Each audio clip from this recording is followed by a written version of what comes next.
both celebrating birthdays, their lives ending way too soon. I'm heartbroken. My heart is shattered. My insides are hollow.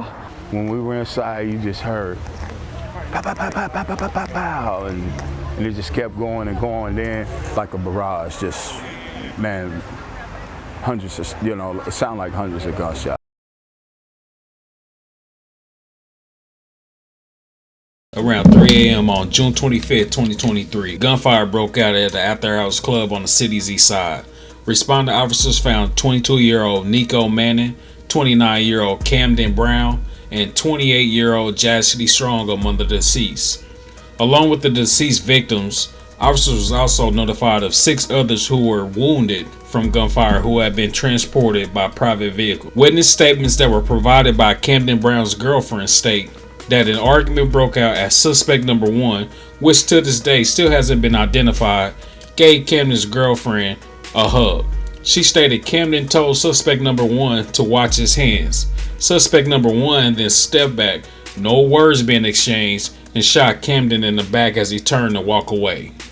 Kevon Green then also fired at Camden's girlfriend, striking her in the butt. The sounds of gunfire continue as multiple people pulled out weapons and returned fire at both suspects. Kevon Green himself was also struck by gunfire. Camden's girlfriend provided officers with the names of both suspects. She remembered both of them because she attended school with both individuals. Officers then responded to a nearby hospital to interview witnesses, including Kevon. At the time, Kevon was considered a victim until detectives started to piece the events that led up to the shooting. Detectives discovered Kevon had been shot in the head. His recollection of the event state that he came outside the After Hours Club, saw a man in his underwear arguing with people, and then a lot of gunfire started. He was shot in the hand and transported himself to the hospital. That story was later debunked by Camden's girlfriend. Court records show Kevon had just posted bond on a recent felony charge of resisting arrest and drug possession just 2 days prior. This isn't the first time he has been implicated in the death of an individual.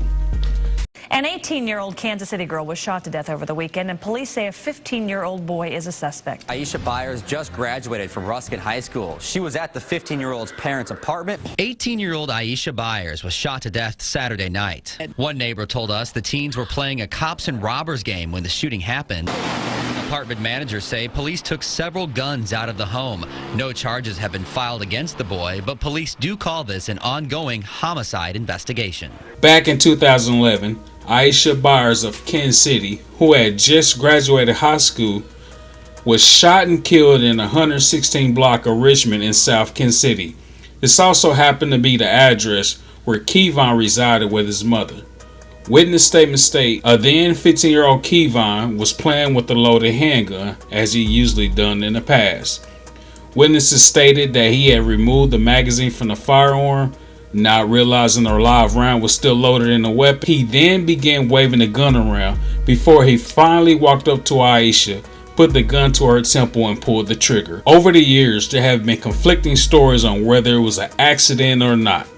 There were too many conflicting stories being made up of what happened, but something apparently was determined as prosecutors held the 15-year-old in juvenile imprisonment until he was an adult. Going back to the incident back in 2023, Kevon had been charged with 3 counts of second-degree murder, 8 counts of armed criminal action, and 4 counts of unlawful use of a weapon. In this situation, I think this is a case of a person that had multiple chances to get their life together, but he decided otherwise. Condolences to the victims and their families. All of everything mentioned in this video is public records. Thanks for tuning in. If you like the content, please subscribe for future videos, including updates to this case as it moves forward.